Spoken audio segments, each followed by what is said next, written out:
to the Trial 3.0 Plus Level 4 walkthrough. In this lesson, Dino is a zookeeper and he has found a mystery egg. We are going to learn some fun facts about animals while we help Dino figure out who the mystery egg belongs to. Are you ready? Let's get into the first slide that you're going to see in the lesson is the objective slide. The purpose of the objective slide is to let the parents know what the student's going to be learning about in this lesson. It's also important to note that you have your teaching tips up at the top of the screen. And in the teaching tips, you're going to see tips for scaffolding up for those students who are maybe a little bit more advanced, as well as tips for scaffolding down for those students who need a little bit more support with the content we're learning today. Our first slide is our greeting slide. So we're going to take some time here to get to know our student and build some rapport. I usually ask the student, what is your name? And then some kind of rapport building question, like, what did you do today? This gives me an opportunity to assess the student's comfort level with English. And I can also maybe ask them a question about the topic, like, what animals do you see?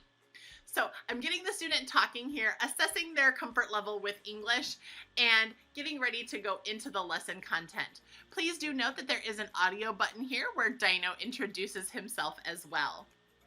Now we're getting into the content of our lesson. So the next two slides are vocabulary slides. I want to make sure that I'm helping the student understand these vocabulary words, lays and hatch, because they're critical to the rest of the lesson in which we're talking about animals who lay and hatch eggs. So in order to introduce these, the first thing I'm going to do is teach the student the word lays and make sure the student can pronounce it.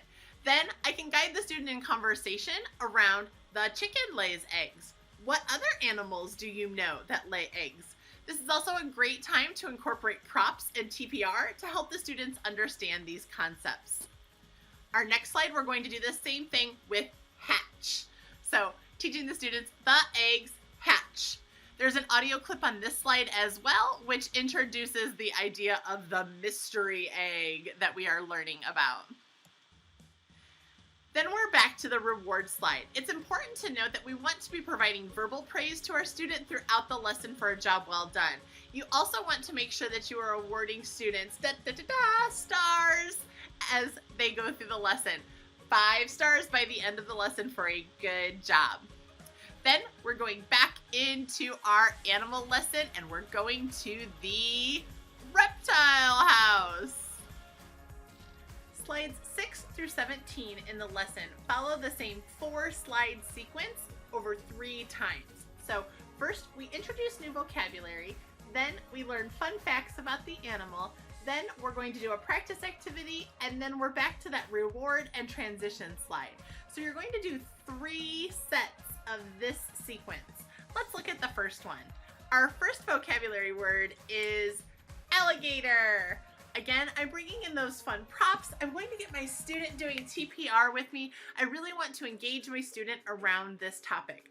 I can ask my student here if they know anything about alligators, if they have ever seen an alligator before.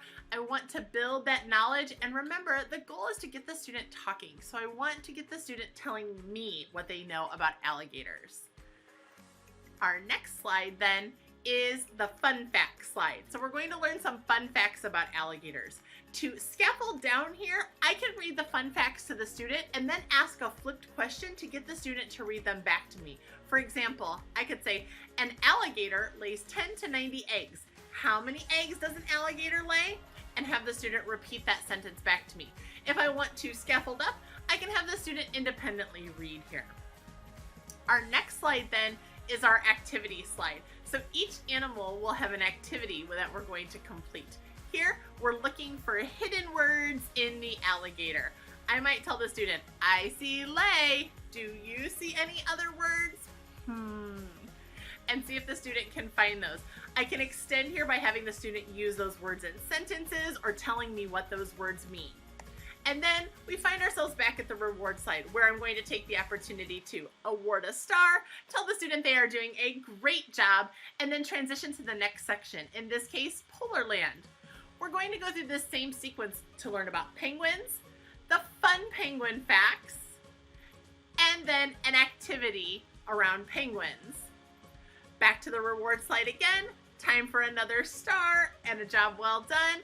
And we find ourselves going to the bird park to do that same sequence again of vocabulary, fun facts, practice, reward, and transition.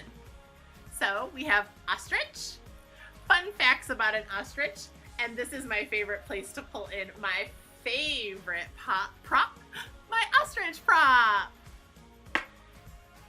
We're going to do an activity here as well, and then we're back to that reward slide again, which wraps up that sequence of slides. As we find ourselves transitioning to the laboratory, I'm going to award that student one more star, and then we're moving on. And when we enter the laboratory, the focus of this lesson shifts a little bit from learning about animals to grammar. For the grammar section, remember that your teaching tips are going to have tools to help you scaffold up as well as down as needed for this student. And also remember that you want to use minimal incidental language and really show the student versus telling and explaining and using language that may overwhelm them. So here we're focusing on singular and plural nouns. If a student has been struggling throughout this lesson, I might model the first one and show them what we're doing. For a student who's very advanced, I might have them read the sentence, tell me whether it's right or wrong, and actually make the corrections as well. On the next slide, we have another activity where the student is listening to some audio clips and guessing the animal. Remember that we're pushing here for as much student output as possible, so this is a great place to have the student using full and complete sentences and maybe even recalling some of those other facts about these animals that we learned earlier in the lesson. This is a transition slide where Dino is trying to still figure out, whose egg is this? So we've learned about ostriches, penguins, and alligators. We know it's not any of those, so maybe it's a dinosaur egg. Now we have an activity where the student is going to recall some of those facts that they learned. We're going to kind of assess how much the student has learned throughout this lesson here by asking them about the egg shapes and sizes and having them match them to those correct animals. And one more final assessment here to see if the student can effectively use those verbs that we learned at the very beginning of the lesson correctly.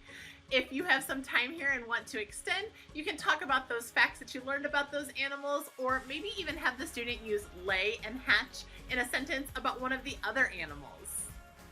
We've made it to the end of the lesson, so we're going to congratulate the student on a job well done, award that 5th and final star, and then wrap up the lesson.